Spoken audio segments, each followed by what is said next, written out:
আগুন এখনও দাউ দাউ করে জ্বলছে। আর পাশাপাশি একটি গুরুত্বপূর্ণ যে তথ্য আমি দিতে চাই সেটা হচ্ছে এই কার্গোগুলোতেই দেখা যাচ্ছে অনেক প্রবাসীদের লাশ এখানে রাখা হয়।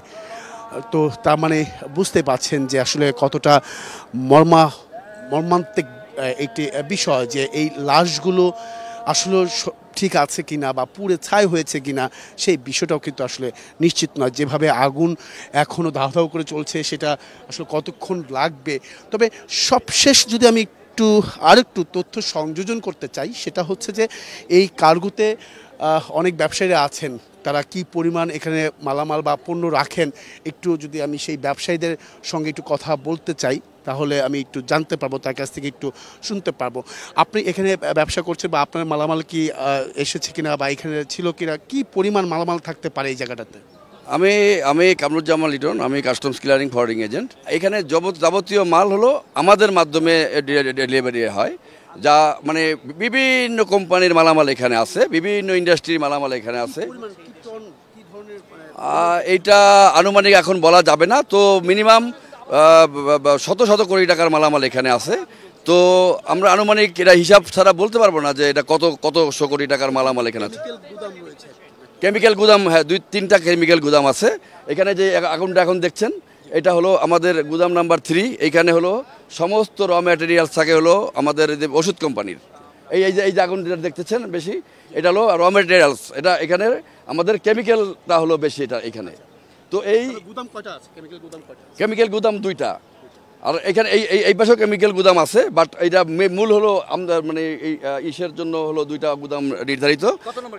3 নাম্বার। এলএমই সার্টিফাইড বিশ্বসেরা কপারে তৈরি ওয়ালটন কেবলস, যা আপনার স্থাপনাকে রাখবে সব সময় নিরাপদ। এখানে তো লাশও আসে, প্রবাসীর লাশও। এই কেমিক্যাল গুদামের পাশেই হলো আমাদের একটা লাশের আছে, ওইটার পাশেই হলো লাশ থাকে। ওইখান থেকে আমরা লাশ আমরা 8 নাম্বার গেট দিয়ে ডেলিভারি দেই, হ্যাঙ্গার গেট দিয়ে। তো লাশ তো আছে, সেটা তো একটা মানবিক বিষয়, কিন্তু শত শত কোটি টাকার এইখানে যেই মালামালগুলো পুড়ছে, এইখানে আগুন লাগার কোনো সুযোগ নেই।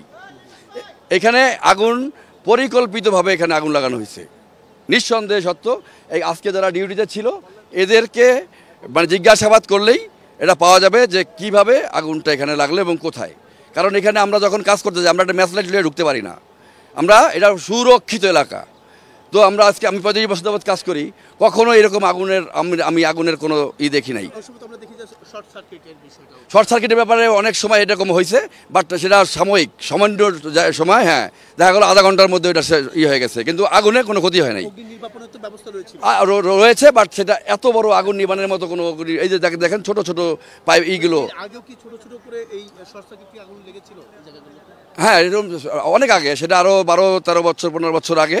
এটা সরকারের ওই যে 1 নম্বর গোডাউনের পিছনে, সেটা সামান্য জাস্ট শর্ট সার্কিট, ওইটাতে কোনো ক্ষতি কিছু হয়নি। এটা আমরা অভিযোগ, এটা পরিকল্পিতভাবে আগুনটা লাগানো হয়েছে, এছাড়া এখানে আগুন লাগার কোনো সুযোগ নেই।